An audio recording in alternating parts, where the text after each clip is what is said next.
It was 2022, in Briar Glen, Missouri, and I remember exactly where I was standing when the little dot on my phone stopped making sense. I was in the kitchen, barefoot on cold tile, rinsing a coffee mug that had already been clean.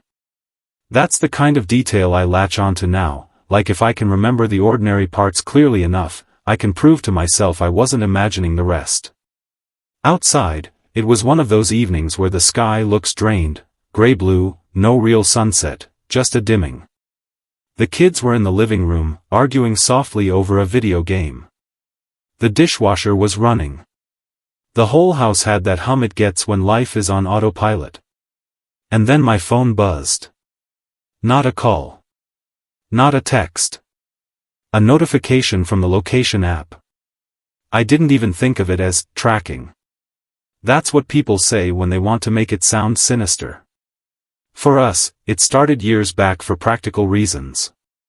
Busy schedules. Kids. Work.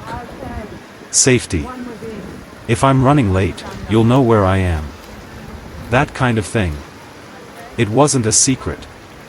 We both had it. It was supposed to make life easier. So when the alert popped up, my brain treated it like a weather update. Like, oh, she's still at the office. Traffic must be bad. The notification said her location had stopped moving. I glanced at the screen and waited for the map to load. It took a second longer than usual, like my phone wanted to delay the moment. Then the map appeared, and the dot was sitting in a place that didn't fit the story of the day. Not near her work. Not on the route home. Not anywhere you'd end up by accident. It was parked behind a building on the edge of town, one of those places you only notice if you're looking for it. The kind of place with a name on a sign that's always half-lit at night. A strip of businesses that never really looks open, even when it is. The dot wasn't drifting with traffic. It wasn't bouncing around like GPS sometimes does. It was still. Static. Like someone had shut off the engine and stayed put. I stared at it and felt my stomach tighten in a way that didn't match the situation. There was no logical reason for panic yet. No proof of anything. Just a dot. But that dot was in the wrong place, and my body reacted before my mind could do the polite thing and make excuses. I tried to be reasonable. Maybe it was a glitch. Maybe her phone was delayed. Maybe she stopped to take a call. Maybe she got turned around. That's what I told myself as I zoomed out, then in, then out again. The dot didn't move. I looked at the time. I looked at the battery level on my phone like that mattered. I looked at the street name under the pin and felt something cold slide down my spine. Because I knew that area. Not well noticed, but well enough. People didn't go there unless they had a reason. I put the coffee mug down too hard in the sink. It made a sharp sound that seemed louder than it should have, and one of my kids yelled, "Dad," from the living room like I'd done something wrong. "I'm fine," I called back, and my voice sounded normal, which almost made it worse. I walked into the hallway, away from the noise, and called her. It rang. No answer. I watched it ring like the sound itself was evidence. Like if she picked up on the third ring, everything would return to normal. It went to voicemail. I didn't leave a message. I hung up and immediately felt stupid for even calling. I stood there with the phone in my hand and stared at my own reflection in the dark screen for a second. I wasn't proud of the impulse. I wasn't proud of any of it. But I opened the map again. Still there. I told myself I'd wait 5 minutes before doing anything else. 5 minutes is such a harmless number. 5 minutes is what you give someone to finish a conversation, to step out of a building, to drive through a dead zone. So I waited. I leaned on the hallway wall and listened to the dishwasher hum and the muffled voices of my kids, and I tried to breathe like a normal person. Every few seconds, I checked the screen. The dot stayed still. At minute 4, my thoughts stopped being gentle. At minute 5, I called again. This time she picked up on the second ring. "Hey," she said, slightly breathless, like she'd been walking. "Sorry. I was with someone." "With someone?" I repeated, because my brain caught on that wording and wouldn't let go. "With a client," she said quickly, and I could hear it in her voice. She was doing that thing where she tried to sound casual, like she was smoothing a wrinkle before anyone noticed it. I'm heading out now." "Okay," I said. I wanted to keep my voice neutral. I wanted to be the calm husband who doesn't interrogate. "You're on your way home?" "Yeah," she said. "I'm leaving now." I could have asked where she was. I could have said, "Hey, your location shows you somewhere else. Is everything okay?" But something in me froze. Not because I didn't want to know, because I did. God, I did. But because if I asked, the whole conversation would change. There would be no going back to normal tone. No putting the toothpaste back in the tube. So I didn't ask. I said, "All right. Drive safe." "You okay?" she asked, and it was such a simple question, but it landed like a test. "I'm fine," I lied. "Okay," she said, softening. "I'll be home soon." We hung up, and I stood there with the phone still against my ear for a second, like I expected more to come through. Like I expected the truth to leak out of the silence. I walked back into the kitchen and forced myself to move like everything was fine. I opened the fridge. I closed it. I wiped down a counter that didn't need wiping. I checked on the kids, asked them if they wanted a snack, and they looked at me like I was acting weird. Maybe I was. The whole time, the map sat open on my phone, bright against my palm. Still there. Still behind that building. I kept telling myself the app hadn't refreshed. That her phone's GPS was stuck. That it would update any second and show her on the road. But I knew what I was really doing. I was bargaining with reality. Because we'd been together long enough that I understood the stakes of suspicion. I knew what it could do to a marriage even if nothing had happened. I knew what it could turn me into, someone who checks and double-checks, someone who sees enemies in ordinary moments. I didn't want to be that guy. And I didn't want to be wrong. But I also didn't want to be right. I refreshed the map. The dot jumped, just slightly, like it had caught a breath.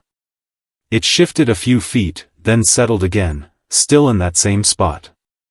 Not moving toward home. Not moving at all. My mouth went dry. I could feel my heartbeat in the base of my throat, the way you feel it right before you say something you can't unsay. I looked at the clock above the stove. I tried to do math in my head, tried to work out how long she'd been leaving now. Then I heard a car outside. Headlights swept the living room wall through the front window. A familiar engine note, tires on gravel.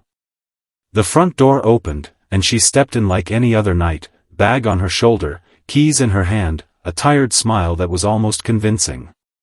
"Hey," she said, bending down to kiss the top of my head like she always did. I kissed her back automatically, because muscle memory doesn't ask questions.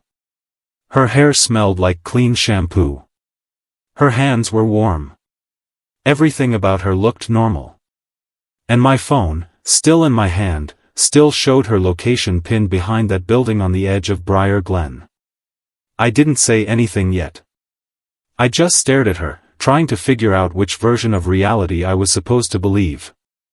18 years is a long time to build a life with someone.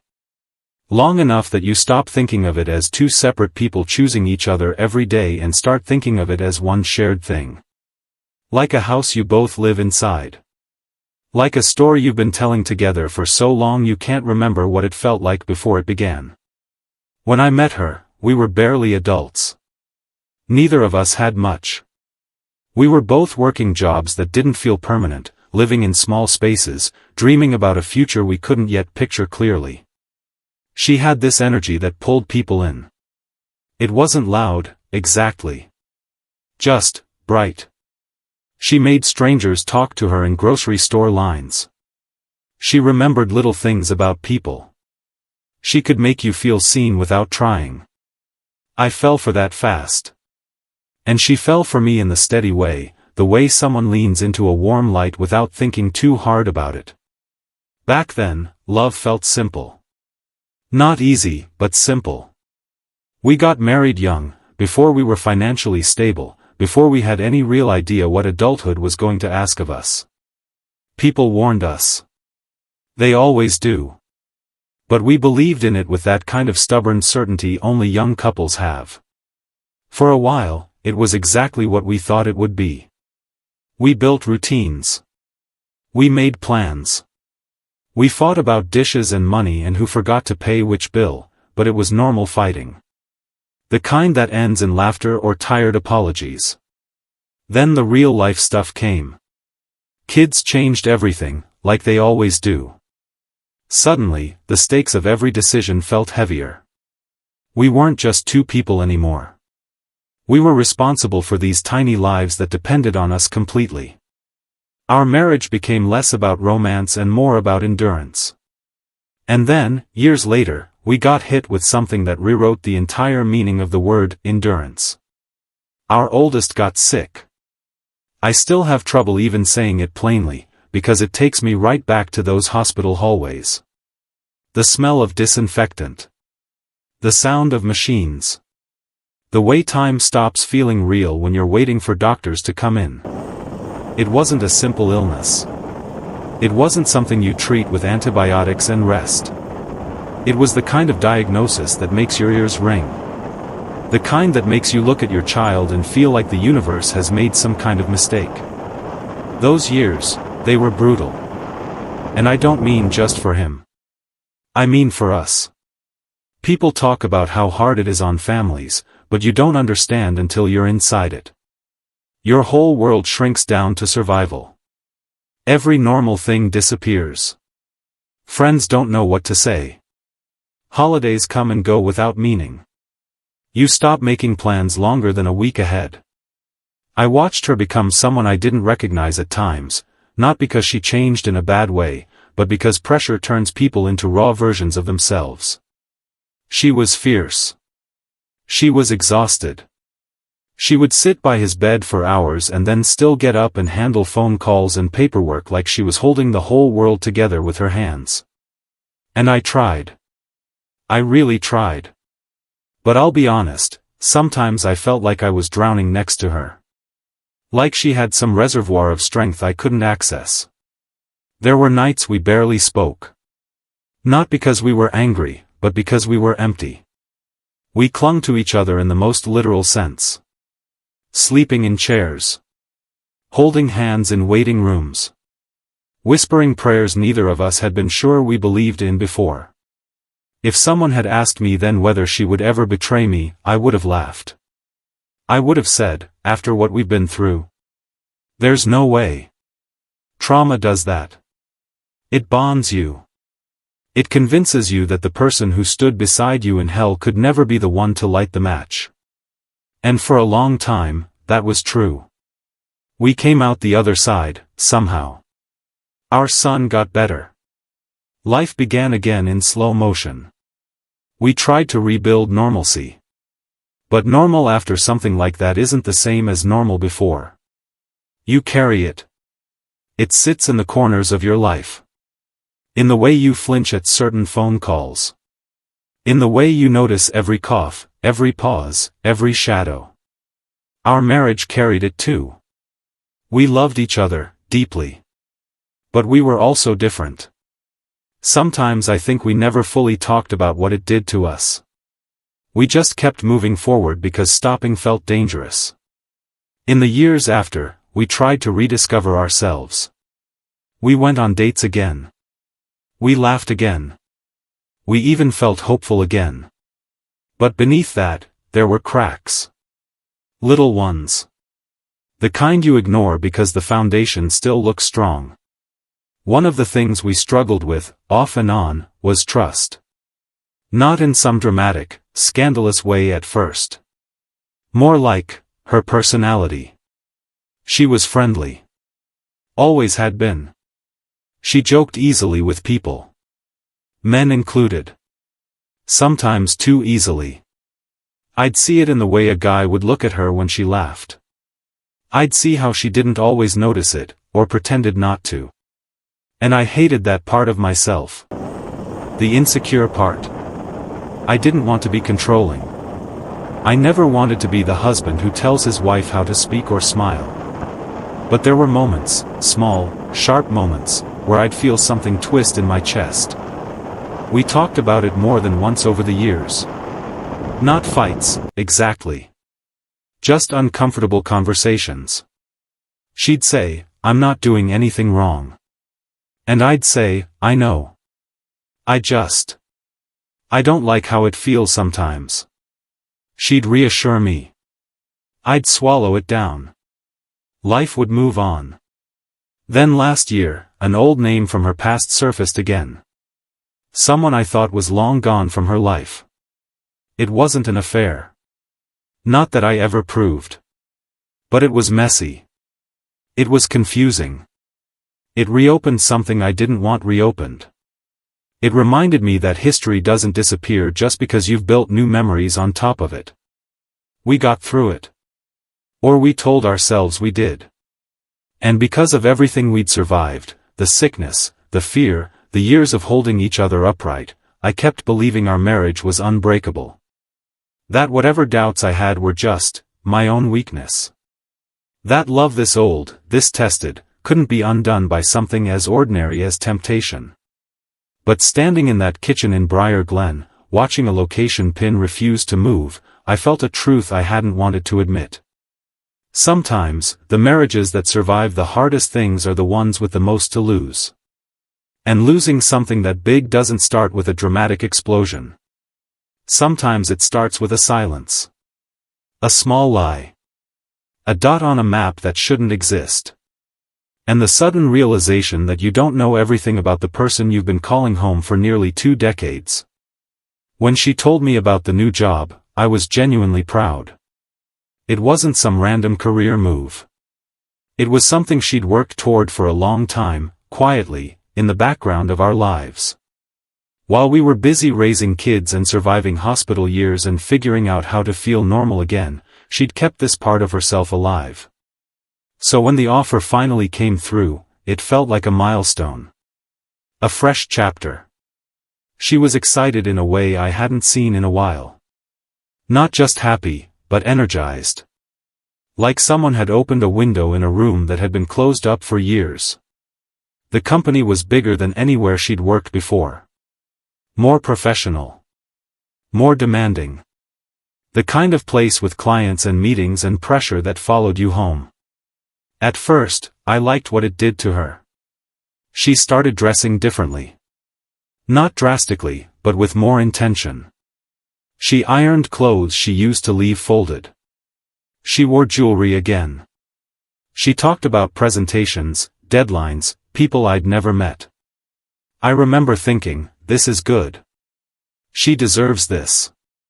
But change, even good change, has a way of shifting the balance in a marriage. It was subtle at first. Longer days. More phone calls. That distracted look when she was technically sitting in the same room but mentally somewhere else. She'd come home tired, not in the normal end-of-day way, but in a wired, overstimulated way. Like she couldn't shut it off. Sometimes she'd be halfway through a conversation with me and her phone would buzz, and I'd watch her attention snap away like a reflex. "I'm sorry," she'd say, already looking down. "It's just work." And I believed her. Why wouldn't I? 2 months isn't a long time, but it's long enough for new routines to form. Long enough for a new world to start pulling at someone. She was meeting new people constantly. Networking. Clients. Coworkers. Mostly names I couldn't keep straight. She talked about them casually, like they were just part of the landscape. But I noticed something else too. The way she smiled when she mentioned certain conversations. The way she'd say someone's name and then quickly move on, like it didn't matter. I told myself I was being ridiculous. It was just a job. But jobs aren't just jobs. Not really. They're environments. They're doors into other versions of yourself. And I could feel, even early on, that she was stepping into a version of life that didn't include me in the same way. I wasn't jealous of her success. I was afraid of the distance. There were nights she'd get home later than expected and explain it easily. A client ran long. Traffic was horrible. We had to redo something last minute. All perfectly reasonable. And I nodded, because I didn't want to be the husband who questions everything. After everything we'd been through, the last thing I wanted was to become suspicious over normal adult life. But suspicion doesn't always arrive loud. Sometimes it arrives as a quiet awareness that the rhythm has changed. She started guarding her downtime more. If she had a free hour, she'd disappear into the bedroom, just to decompress. Sometimes she'd take calls outside, pacing in the backyard. When I'd ask who it was, she'd answer, "Just someone from work." Just someone. That phrase began to stick with me. I also noticed she was more careful with her phone. Not hiding it exactly, but always aware of where it was. Always face down on the table. Always in her pocket. If I walked into a room unexpectedly, she didn't jump, but there was this slight shift. A closing of something. Again, all small.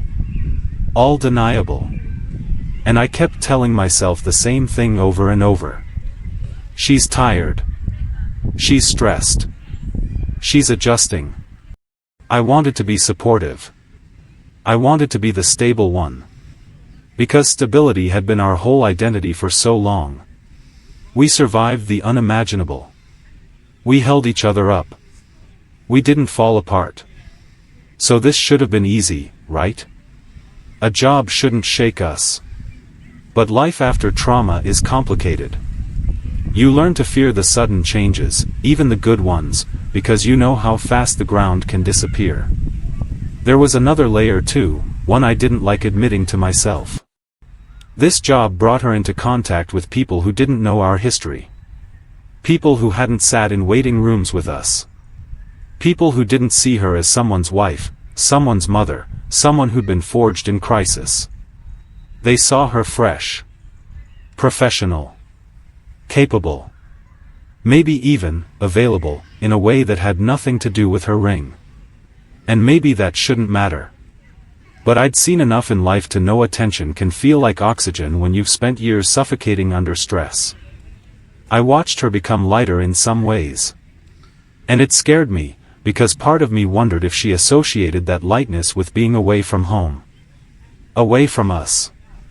One evening, about 6 weeks into the job, she came home with a kind of brightness in her cheeks, talking faster than usual. "Today was insane," she said, dropping her bag by the door. "But it went really well." "That's good," I said. "I'm glad." She smiled, distracted, and added, "They really like me there." They. Not just the job. The people. I felt something tighten in my chest, even though nothing about that sentence was wrong. Of course they liked her. Everyone liked her. That was part of who she was. But I couldn't shake the feeling that her world was expanding outward while mine stayed right where it always was, inside this house, inside this family, inside the life we'd already built. I didn't want to resent her for growing. But growth can create space. And space can invite things in. By the time the location ping happened, I was already carrying weeks of tiny unanswered questions. Not accusations. Just sensations. Little moments that didn't add up to anything solid. Until suddenly, one evening, a map showed her somewhere she hadn't mentioned. And all those little sensations that I'd been swallowing down rose up at once, heavy and undeniable. Because new doors don't just open into opportunity. Sometimes they open into secrecy. And once you start wondering what's behind them, you can't unwonder it. After the ping, I started noticing everything. Or maybe I should say I started re-noticing everything, because the truth is, the signs weren't brand new. They just hadn't been loud enough to force me to look at them head-on. It's strange how your mind works when trust is intact. You explain things away automatically. You don't even realize you're doing it. The benefit of the doubt isn't something you choose once. It's something you practice every day without thinking. But once that doubt cracks open, you stop practicing.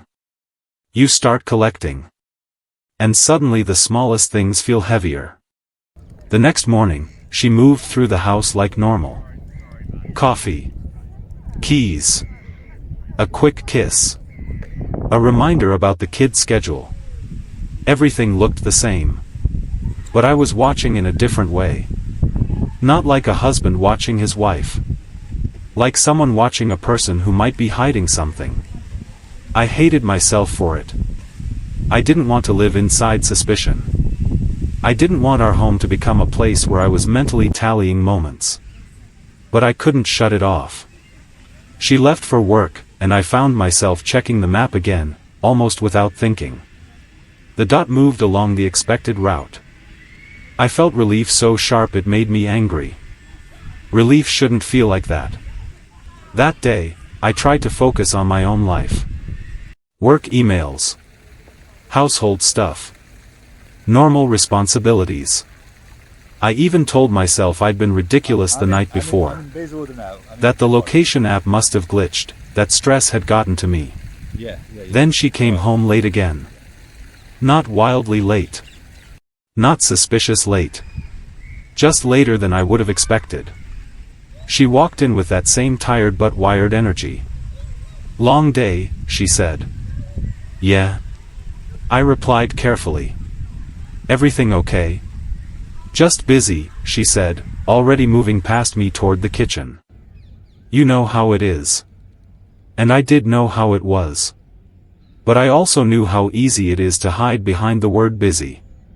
Over the next couple weeks, the unease didn't go away. It settled in quietly, like dust. I began remembering old conversations. Old feelings. Things I'd thought we'd moved past. She'd always had a flirty warmth about her. Not intentional, at least not in her mind. She was just, open. Friendly. Playful. The kind of person who made people feel comfortable fast. And that's not a crime. But there were times over the years when that friendliness blurred. Men mistook it for something else. Sometimes she didn't notice. Sometimes she did, and she liked the attention more than she admitted. We'd had those conversations before. The careful ones. Me trying not to sound accusing. Her trying not to sound defensive. It's not like that, she'd say. And I'd say, I know. I just don't like how it looks sometimes. She'd roll her eyes, kiss my cheek, tell me I was overthinking. And life would keep moving. Those moments felt small in the grand scale of our marriage. Like pebbles you step over. But now, in this new chapter, it felt like those pebbles were reappearing in my path. There were little changes. Her laughter at her phone when she thought I wasn't listening. The way she'd angle the screen away, subtle enough that you could deny it. The way she'd mention a coworker and then immediately change the subject. I didn't know what any of it meant. But I felt like I was standing outside a door, hearing muffled sounds on the other side. Sometimes, when she came home, she'd shower immediately. Not always. But enough that I noticed. And I told myself 100 normal reasons. Work sweat. Stress. Wanting to reset. Still, the thought would flicker, why right away? One night, we were sitting on the couch, the kids finally asleep, the TV playing something neither of us was really watching. Her phone buzzed. She glanced down and smiled, quick, involuntary. I saw it. What's funny? I asked, trying to sound casual. Oh, she said, the smile fading. Nothing. Just, work stuff. Work stuff. That phrase again.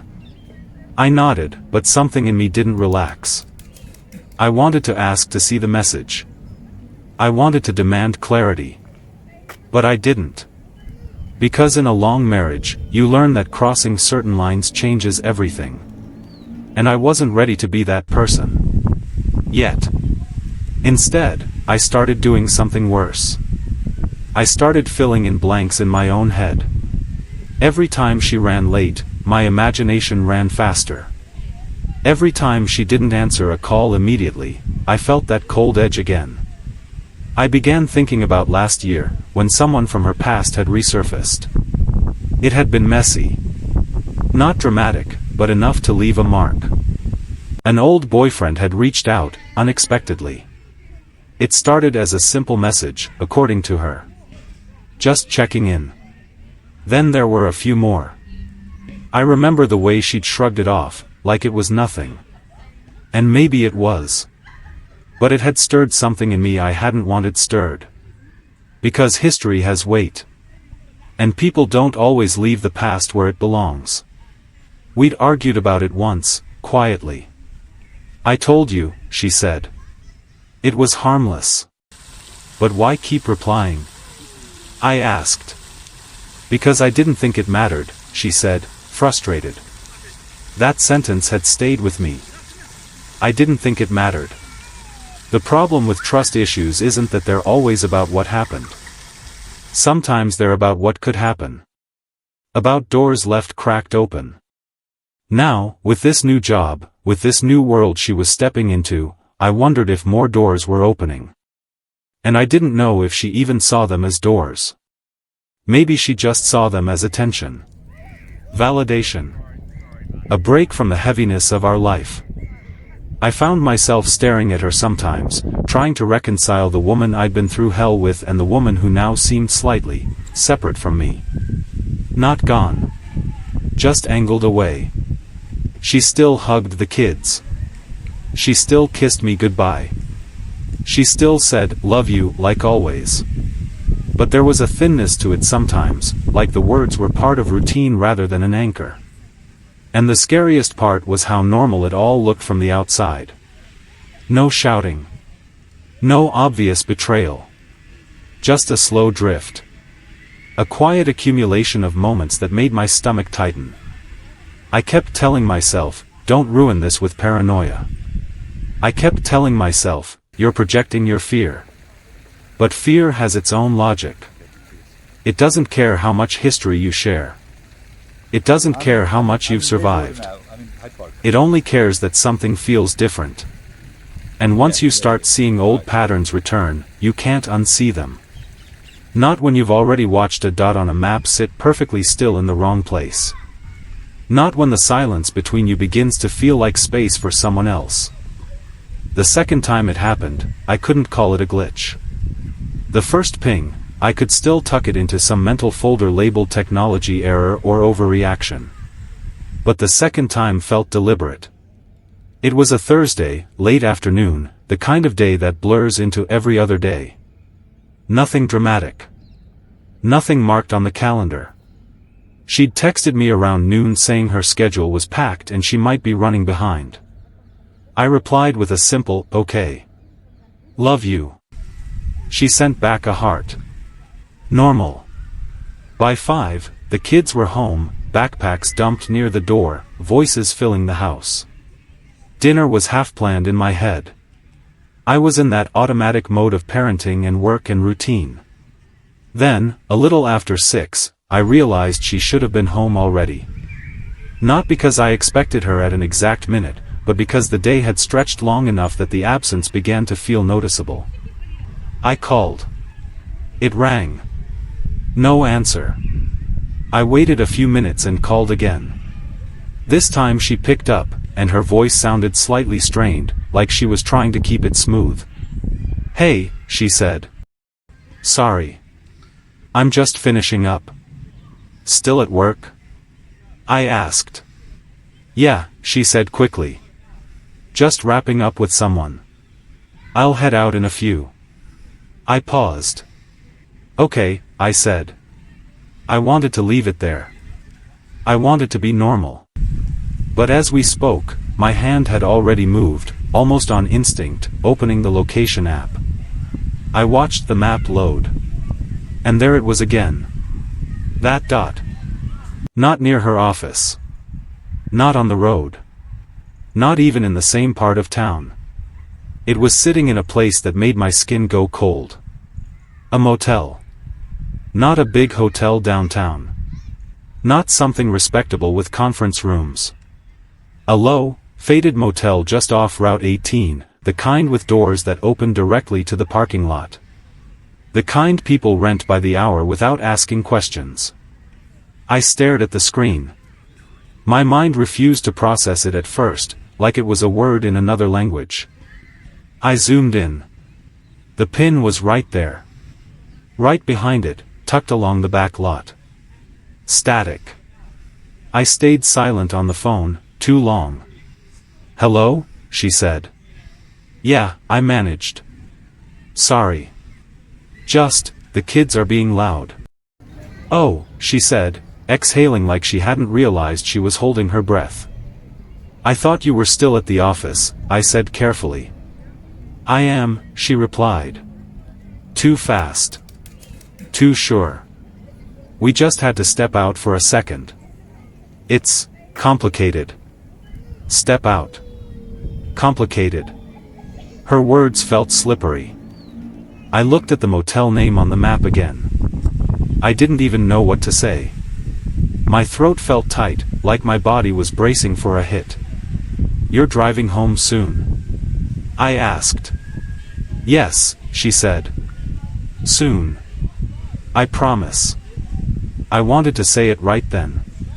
"Your location says otherwise." I wanted to hear her explain it in real time. But something stopped me. Fear, maybe.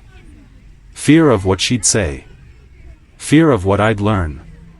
Fear of how quickly a marriage can become something else once you speak the wrong sentence out loud. So I swallowed it.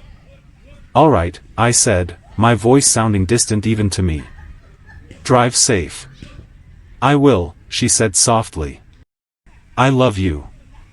"I love you too," I lied, because love was still there, but it didn't feel the same shape in my mouth. We hung up. And I stood in the kitchen with the phone in my hand, staring at the map like it was a wound. A motel. I tried to force explanations. Maybe she was meeting a client there. No. That sounded absurd. Maybe she pulled in because she was lost. No.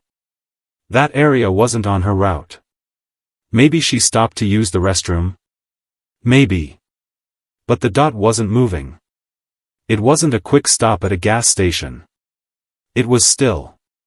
Like someone had parked with intention. The kids were laughing in the other room, unaware that my entire world had tilted. I walked to the sink and gripped the edge so hard my knuckles hurt. My heart was pounding in a way that made me feel sick. I refreshed the app. The dot jumped slightly, then settled again. Still behind the motel. I thought about driving there. The idea came so suddenly it scared me. Just get in the car. Just see. Just confirm. But what would I do if I saw her car? What would I do if I saw her step out of one of those rooms? The thought made my stomach churn. I wasn't a violent man. I wasn't even an angry man, most of the time. But betrayal does something primal to you. It makes you feel foolish and furious and desperate all at once. I stayed home. I paced. I checked the map again and again like it might change if I stared hard enough. Minutes passed. 10. 15. At 20 minutes, the dot finally moved. It slid onto the road, headed toward town. Headed toward home. I felt a strange mix of relief and dread. Because now she was coming back into our house, into our life, carrying whatever truth had just happened behind that motel. When she finally walked through the door, she looked tired. Not guilty tired.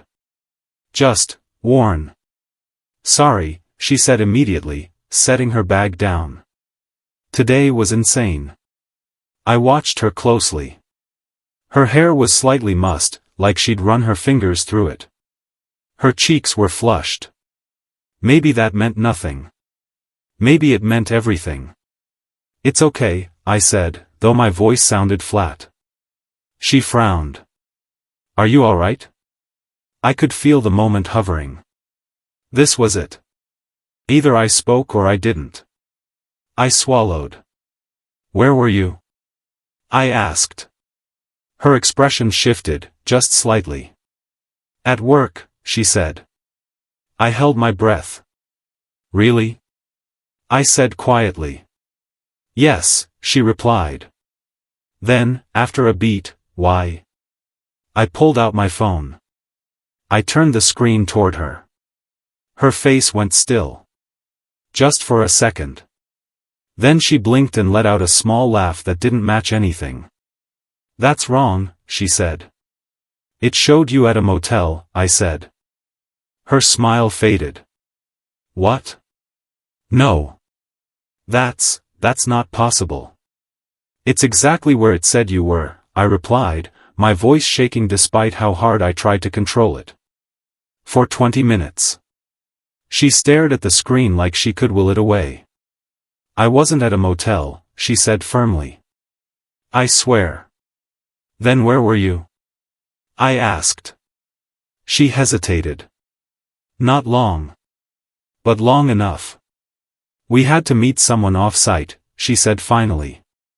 "A client. They didn't want to come into the office." "A motel parking lot?" I said, disbelief sharpening my voice. "It wasn't like that," she insisted quickly. "It was just nearby. I didn't even notice where it was." I stared at her. I wanted to believe her. I wanted to grab onto any explanation that didn't shatter everything. But something inside me was screaming. Because even if the map was wrong, even if she truly hadn't known, why hadn't she just said she was meeting off-site in the first place? Why tell me she was at the office? Why let that lie sit so easily between us? Her eyes were wide now, glossy with emotion. "I didn't think it mattered," she said softly. That phrase again. The same one from last year. I didn't think it mattered. I felt something crack inside me, not loudly, not all at once. Just a small fracture spreading. I looked at this woman I'd built 18 years around. The woman who'd held my hand in hospital corridors. The woman who'd promised me respect, honesty, partnership. And now there was a motel on my screen and a lie in her mouth, and I couldn't tell which one was worse. She reached for my arm. "Please," she said. "You have to trust me." I wanted to. God, I wanted to. But trust isn't a switch you flip back on. Not when the dot on the map stops making sense.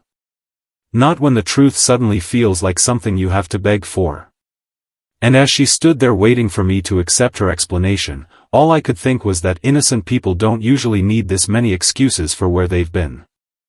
I didn't sleep much after the motel night. Not because we fought. We didn't, not really. We talked in circles. She reassured.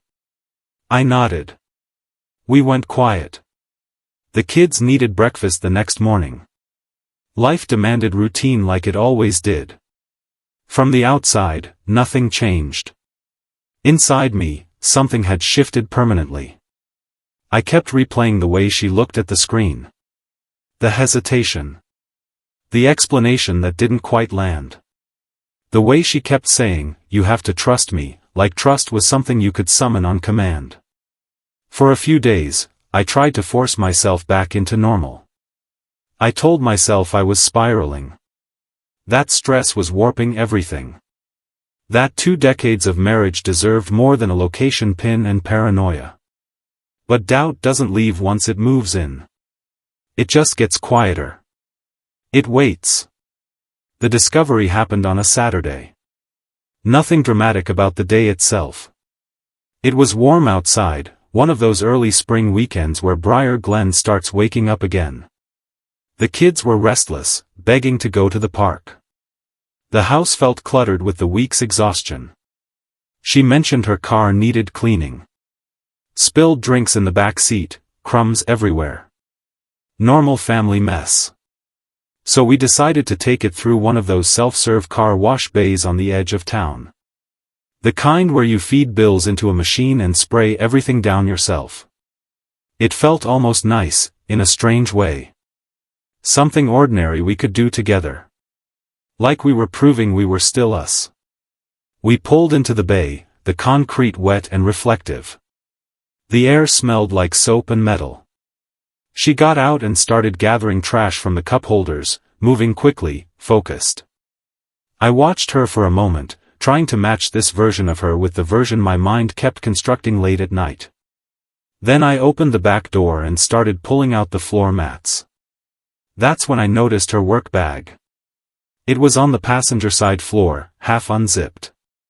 Normally she kept it closed. Normally it stayed on her shoulder or tucked neatly by the door at home. But this time it was open just enough that I could see inside. At first, I wasn't trying to snoop. I want to be clear about that, because I still don't know what it says about me that I looked. Curiosity isn't always innocent, but it isn't always calculated either. I saw something glossy, rectangular. A small envelope, maybe. I leaned closer, just slightly. And what I saw made my stomach drop in that familiar way. It was a hotel key card. Not loose. Not random. It was inside a paper sleeve with the motel's logo printed across the front. The same motel. The one on Route 18. For a second, I genuinely thought I was going to throw up. My brain scrambled for logic, for alternate explanations. Maybe she picked it up by accident. Maybe it was a client thing. Maybe it wasn't what it looked like. But there's a specific kind of dread that comes from seeing something physical that matches the fear you've been trying to deny. A key card isn't a glitch. It isn't a GPS error. It's an object. A decision. I froze, crouched halfway between standing and kneeling, the car wash hose dripping water behind me. My hands went numb. I stared at it like it might disappear if I didn't blink. Then, before I could stop myself, I unzipped the bag a little more. I told myself I was just confirming what I'd already seen. But confirmation has a way of becoming searching. Inside, tucked beside her usual things, pens, a notebook, charger cables, was a small toiletries pouch I didn't recognize. It wasn't one she used at home. It was new. The zipper was slightly open. I hesitated. Every part of me knew this was a line. But I also felt like the line had already been crossed without my consent. So I opened it. Inside were travel-sized items. A mini bottle of mouthwash. A sealed toothbrush. And a small bottle of cologne, not hers. Men's cologne. Expensive. Sharp. Not something you accidentally pack. My heart began pounding so hard I could hear it over the hum of the car wash. I sat back on my heels, staring into the bag, trying to make my brain accept what my eyes were seeing. It felt surreal. Like I was watching someone else's life unravel, not mine. Behind me, she was spraying down the trunk, humming softly to herself. Normal. So normal. And I was holding proof that normal might be a performance. I looked deeper, almost against my will. In the side pocket, there was a folded receipt. Not from a grocery store. Not from a gas station. A charge from that motel. Dated 3 days ago. Room number printed clearly. My throat tightened so much it hurt. This wasn't hypothetical anymore. This wasn't insecurity. This wasn't me overthinking a friendly personality. This was real. A card. A receipt. A bag packed like someone planned to be somewhere they hadn't mentioned. I felt heat rising in my face, a mixture of rage and humiliation. For a moment, I just sat there, not moving, while water misted in the air and the world kept functioning around me like nothing had changed. Then she walked closer. "Hey," she said, cheerful. "Can you grab the towels from the back?" Her voice was so casual it almost broke me. I stood up slowly, holding the bag half open before I even meant to. Her eyes flicked to it. To my face. And something in her expression shifted instantly. "What are you doing?" she asked. My voice came out rough. "What is this?" She blinked. "What?" I pulled the key card sleeve out and held it up. Her face went pale. Not dramatically. Just, drained. "That's," she started, then stopped. "What is it?" I asked again, sharper now. "Because you told me you weren't there. You told me you were at work." She swallowed hard. "It's not what you think," she said quickly. That sentence. The most cliché sentence on earth. And yet it landed like a punch. "Then tell me what it is," I said. She stared at the card, then at the ground, then back at me. "I didn't," she began, voice shaking. "I didn't want to worry you." My laugh was bitter. "You didn't want to worry me," I repeated. "So you kept a motel key card in your work bag?" She reached out as if to take it from my hand, but I pulled back. "Please," she said softly. "Let me explain." I opened the pouch again, held up the cologne. "This isn't even yours." Her eyes flashed. "That isn't," she stopped, pressed her lips together. "That's from a client." "A client gave you men's cologne," I said, disbelief cracking into anger. "Along with a hotel room?" "No," she insisted. "No, you don't understand." "Then help me understand," I said, my voice rising despite myself. "Because from where I'm standing, it looks like you've been lying to me for weeks." Her eyes filled with tears. "I haven't cheated on you," she whispered. I stared at her, breathing hard. "Then why do you have this?" She shook her head, shaking now, like she was trying to pull herself together. "It was a mistake," she said. "I wasn't thinking." "A mistake?" I echoed. "A mistake is forgetting milk. This is not a mistake." She looked at me then, really looked. And for the first time, I saw something underneath her panic. Not just fear. Something else. Something guarded.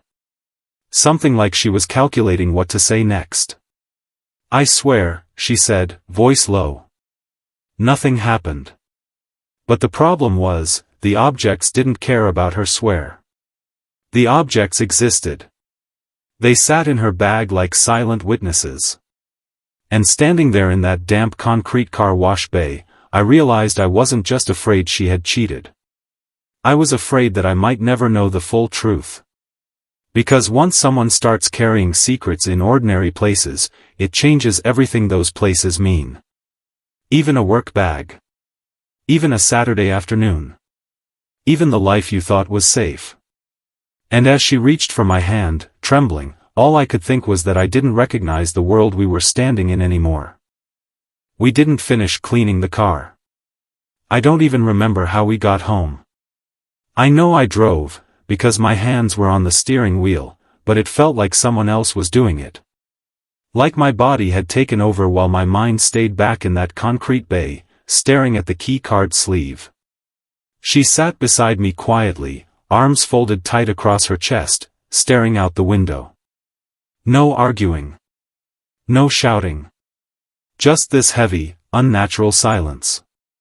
That scared me more than anger would have. At home, the kids ran up like always, asking what was for dinner, talking over each other, living in a world that hadn't cracked open.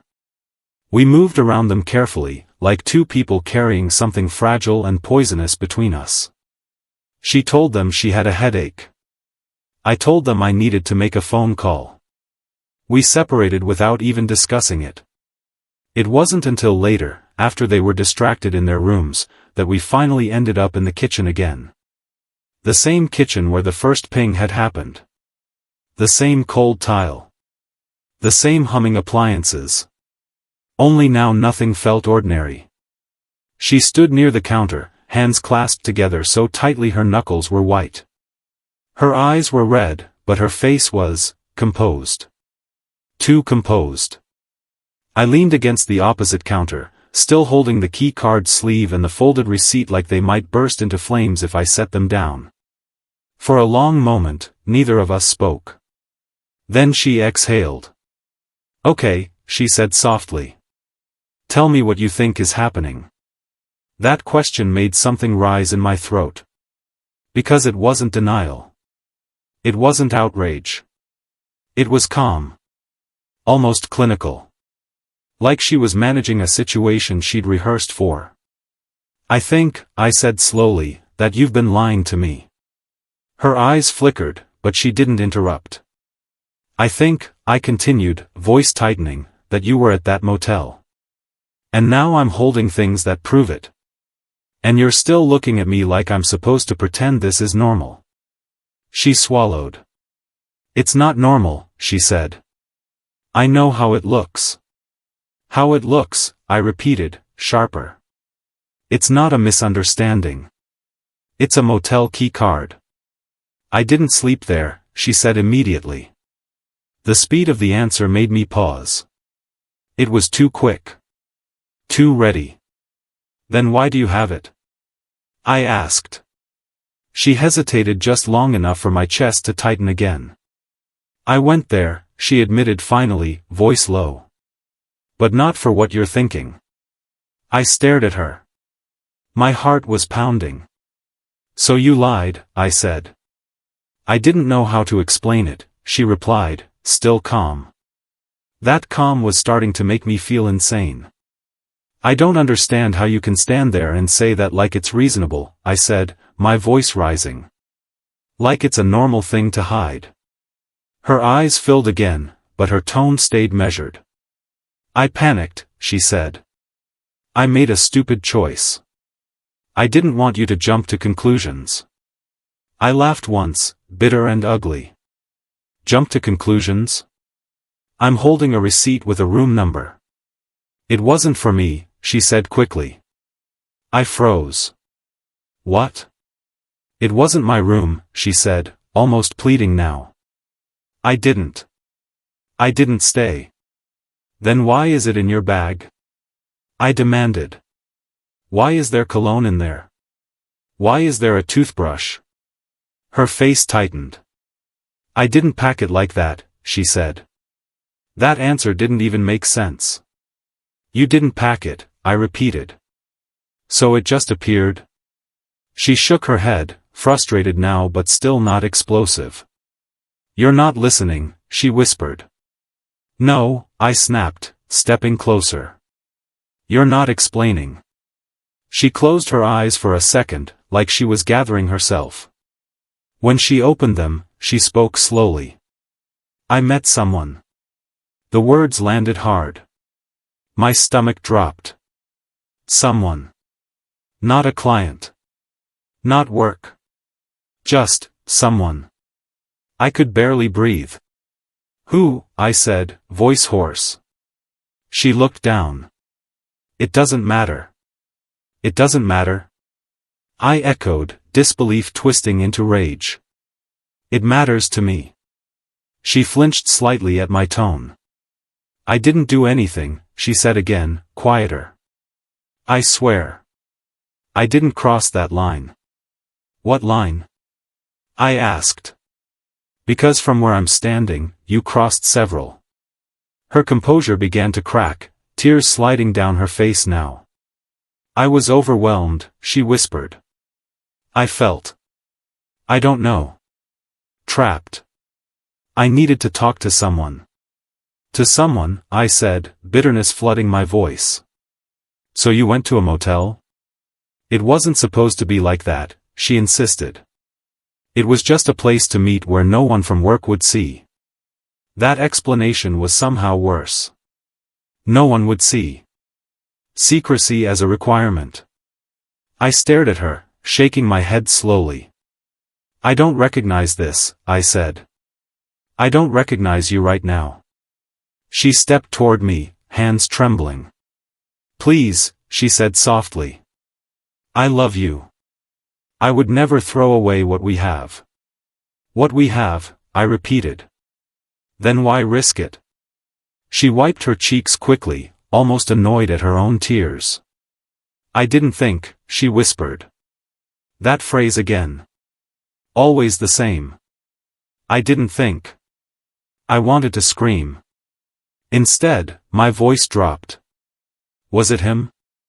I asked. Her head snapped up. What? The person from last year, I said. The one you told me didn't matter. Her face went still. Just for a second. That second was enough. My chest tightened painfully. Oh my God, I murmured. It wasn't, she started, but the words tangled. I held up a hand. Don't, I said. She stopped. The silence between us felt enormous. Her breathing was shallow. Mine was worse. I didn't sleep with him, she whispered finally. The way she said it, specific, careful, made my skin crawl. I hadn't asked that exact question. I stared at her. What happened? I asked. She shook her head, voice breaking. I can't talk about it right now. That was the moment something inside me hollowed out. Not anger. Not even shock anymore. Just this cold understanding that the truth was being rationed. Portioned out. Controlled. I realized then that calm denial isn't always innocence. Sometimes it's practice. Sometimes it's someone trying to keep the ground from collapsing before they're ready. She reached for me again, desperate. I swear to you, she said. Nothing happened that can't be fixed. I stood there, holding motel proof in my hand, listening to her plead in the quiet kitchen. And all I could think was that I had no idea what "nothing happened" was supposed to mean anymore. That night, after the kids were asleep and the house finally went quiet, I sat at the kitchen table with my phone in front of me like it was a piece of evidence. She went upstairs. Said she needed space. Said she felt sick. Said she couldn't do this while I looked at her like that. I didn't stop her. I didn't have the energy to chase her around the house asking questions she was clearly going to dodge. Instead, I stayed down there, staring at one detail that kept refusing to fit no matter how many times I turned it over in my mind. The motel. Not just the motel itself. Not just the key card sleeve or the receipt. Not even the vague "I met someone" admission. It was the timing. The gap. The way her story kept shifting shape depending on what I put in front of her. At first, she was at work. Then she stepped out. Then it was an off-site meeting. Then she went there, but didn't stay. Then she met someone but nothing happened. Every version had the same purpose, to keep me from being able to pin it down. And the longer I sat with it, the more I realized the problem wasn't that I didn't have enough information. The problem was that she was choosing which parts of the truth I was allowed to have. I opened the location app again and scrolled through the history. I'd never looked at it like that before. I didn't even know it kept a record in that much detail. But there it was, date and time stamps. Stops. Routes. I felt a wave of shame as I traced her movements with my thumb. This wasn't who I wanted to be. A man tracking his wife's route like he was building a case. And yet, I couldn't stop. Because the pit in my stomach didn't care about my principles. On the day she'd ended up at the motel, she hadn't gone there from work. Not directly. There was a stop before it. A short stop in a neighborhood across town, the kind of neighborhood where the streets curve and there aren't many businesses nearby. A residential area. Not an office park. Not a client site. Houses. She'd been there for 8 minutes. Then she drove to the motel and stayed behind it for just over 20 minutes. Then she drove home. 8 minutes. 20 minutes. Then home. I stared at the timestamps until the numbers began to blur. 8 minutes doesn't sound like much, but it's enough time to pull into a driveway. Enough time to get in another car.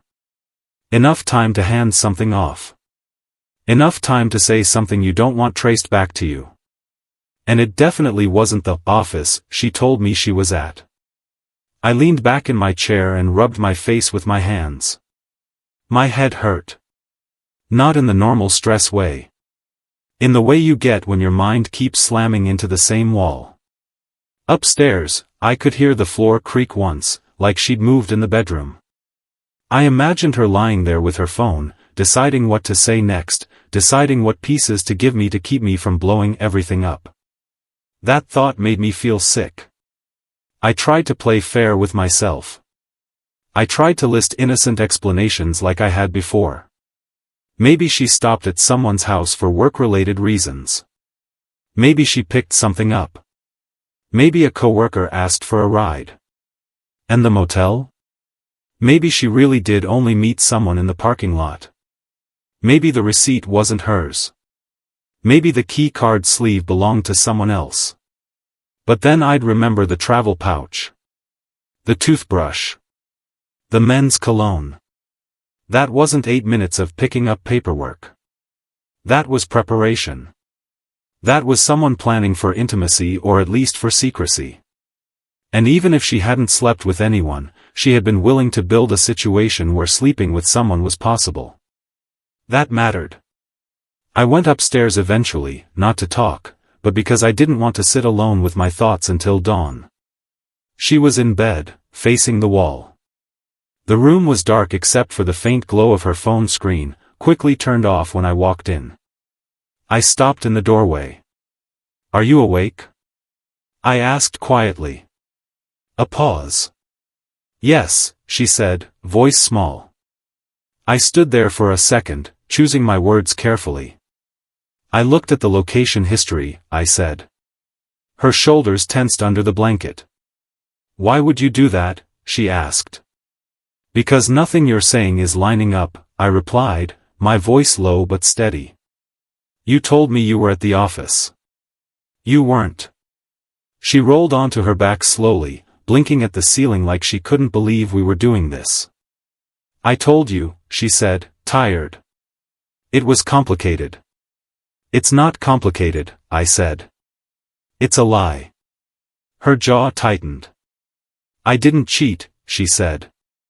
"I'm not even asking you that right now," I replied. "I'm asking why you lied about where you were." Her eyes flicked toward me briefly, then away. "I didn't want you to overreact," she said. "I'm overreacting because you're hiding things," I said. She sat up, suddenly irritated. "I'm not hiding things," she snapped, then immediately softened, like she remembered to keep her voice down. "I'm trying to keep our life from falling apart over nothing." Over nothing. That word hit me hard. "Nothing," I repeated. "A motel keycard is nothing?" Her lips parted, then closed again. For a moment, she looked like she might actually explain. But then her face shut down. "I told you," she said quietly. "I can't talk about it right now." "Why?" I asked. "Because you're protecting someone? Because you're protecting yourself? Because the truth makes you look worse than the story you're feeding me?" Tears pooled in her eyes, but her voice stayed controlled. "I'm protecting us," she whispered. I stared at her. That was the part that didn't fit. If she was protecting us, why did she put herself in that situation to begin with? Why pack those things? Why lie? And why, even now, was the one thing she refused to address the one thing that mattered most, who she met, and what really happened in that gap between the neighborhood stop and the motel parking lot? I stepped back, suddenly exhausted. "I can't do this," I said, more to myself than to her. She reached for my hand, then stopped halfway, like she wasn't sure she had the right anymore. "I love you," she said, pleading. I believed she meant it. But love wasn't the missing piece. Honesty was. And as I lay down beside her, staring into the dark, I realized the scariest part wasn't what I knew. It was how much she was still refusing to let me know. I didn't find out the truth in some dramatic moment. There was no screaming match in the driveway. No caught in the act scene. No sudden confession with a suitcase by the door.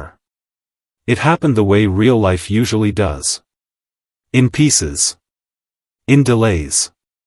In things that slip through cracks before anyone can catch them. For about a week after the motel discovery, we lived in a strange truce. She was careful. Softer. Almost overly attentive. She made dinner. She asked about my day.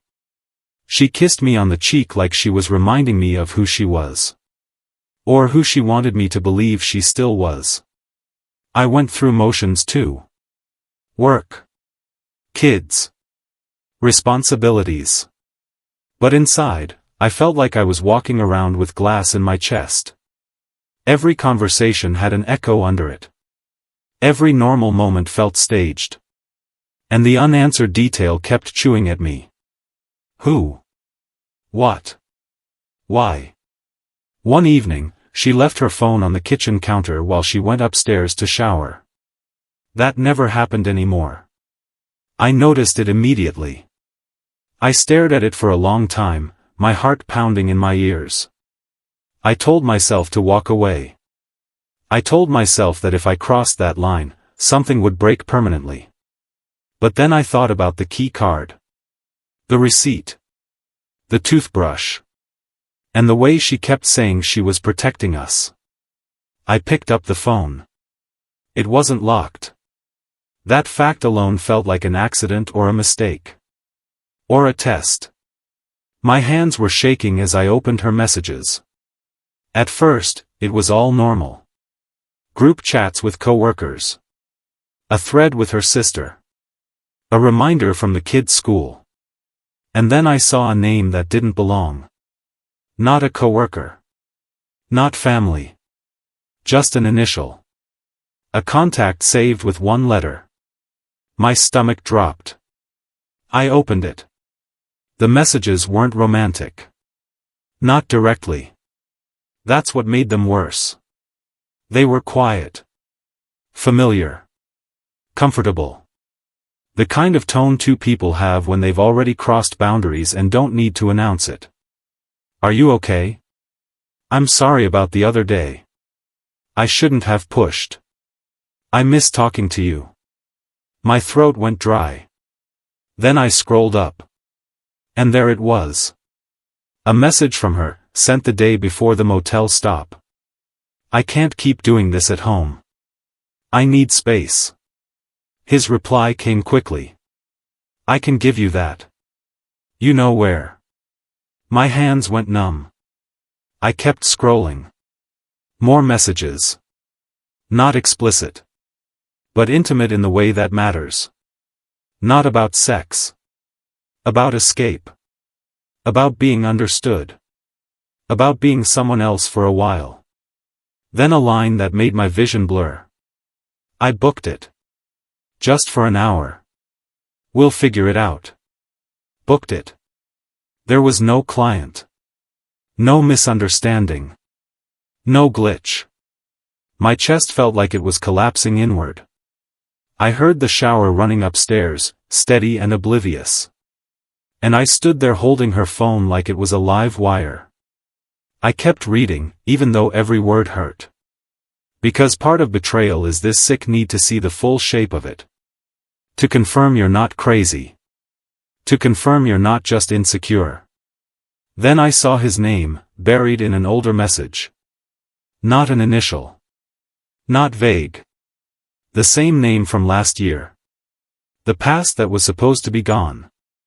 The person she told me didn't matter. My knees actually went weak. I sat down in the nearest chair, staring at the screen. This wasn't just about a motel. This wasn't about one impulsive mistake. This was history reopening itself like a wound. I thought back to everything she'd said. It was harmless.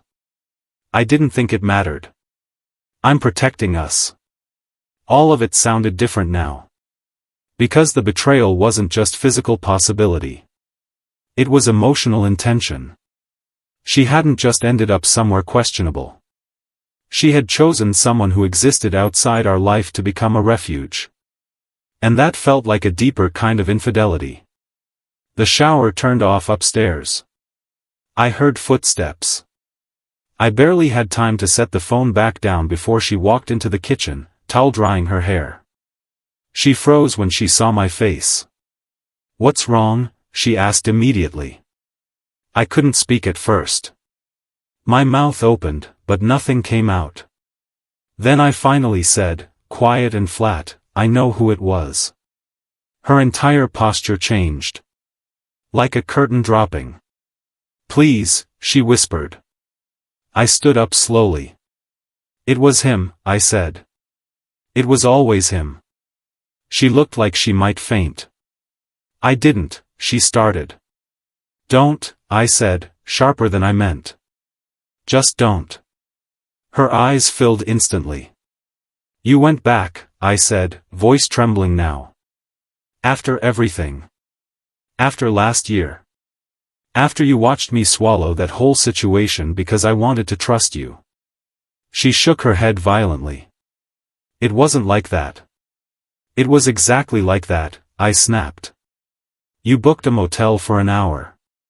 Her lips parted. No words came. That silence was the loudest confession possible. I laughed once, broken. "So that's what protecting us looks like," I said. She stumbled forward, reaching for my arm. "I never slept with him," she cried. "I swear to you, I never." I pulled away. "I don't care," I said, and the truth of it shocked even me. She froze. "I don't care if you slept with him," I repeated, voice low and shaking. "Do you understand that? Because this is worse." Her face crumpled. "How is it worse?" she whispered. "Because you let him back in," I said. "Because you lied to my face. Because you made a space for him in your life while you were still coming home to me like nothing had changed." She sank into a chair, sobbing.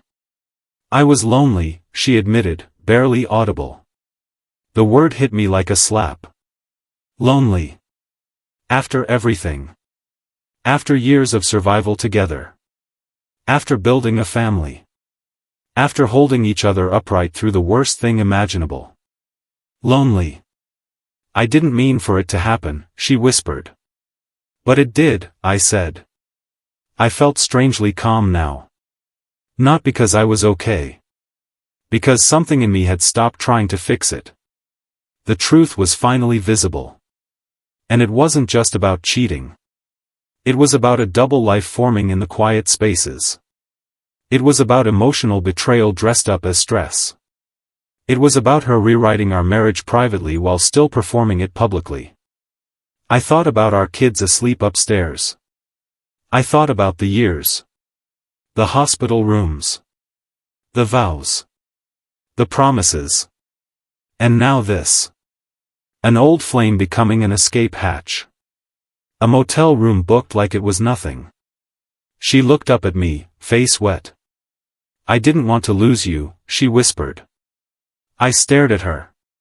"You already did something worse than losing me," I said softly. "You made me feel like I never really had you the way I thought I did." She shook her head, desperate. "I'm here. I'm right here." But I couldn't unsee it now. The betrayal wasn't contained to that parking lot. It wasn't even contained to that man. It was bigger. It was the realization that while I thought we were surviving together, she had been quietly searching for a life that didn't feel so heavy. And maybe that's what broke me the most. Not that she wanted someone else. But that she wanted somewhere else. Some version of herself where our history didn't follow her. I stood there in the kitchen, feeling like the ground under 18 years had finally given way. And she kept crying, saying my name like it could pull me back. But all I could think was that the marriage I was trying to save might have already been slipping away long before the motel ever entered the story. The days after felt unreal. Not in a dramatic way. In a quiet, disorienting way, like waking up in a house you've lived in for years and suddenly noticing the walls are slightly crooked. We didn't separate immediately. There was no suitcase thrown onto the lawn. No legal papers the next morning. Life doesn't always move that fast, especially when there are children involved, especially when your history is layered with survival. So we stayed. We existed in the same space, breathing the same air, doing the same routines. But everything was different. She moved around me carefully, like I was something fragile that might shatter if she touched me wrong.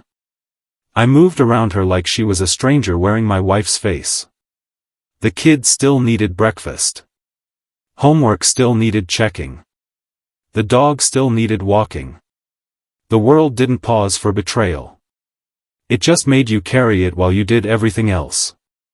At night, after the house went quiet, she would try to talk. Sometimes she cried softly. Sometimes she was calm. Always, she was asking for the same thing. Please, she'd say. Let me fix this. Fix. Like it was a broken appliance. Like enough effort and apologies could return us to the version of life we had before I saw that keycard sleeve. But the truth is, something doesn't just break in moments like that. It changes shape.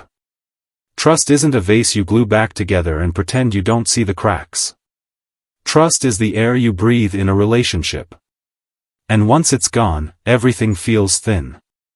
One night, she sat across from me on the couch, hands folded tightly in her lap. I swear to you, she said, voice trembling, I never meant for it to go that far. I didn't respond immediately. I just stared at the floor. Then I asked, quietly, how far was it supposed to go? She blinked, like she hadn't expected that question. I don't know, she whispered. And that was the problem. There was no clear edge. No line she could point to and say, I stopped here. It was all blurred. A slow drift. A series of choices that only looked catastrophic once they were stacked together. I thought about all the times she'd told me she was busy. All the times she'd smiled at her phone. All the times I'd swallowed my discomfort because I didn't want to be paranoid. And now, looking back, those moments weren't neutral anymore. They were stained. I wanted to ask her everything. Every detail. Every word said in that motel parking lot. Every message deleted. Every thought she had when she came home afterward and kissed me like nothing happened. But I also knew that answers don't always heal. Sometimes they just carve the wound deeper.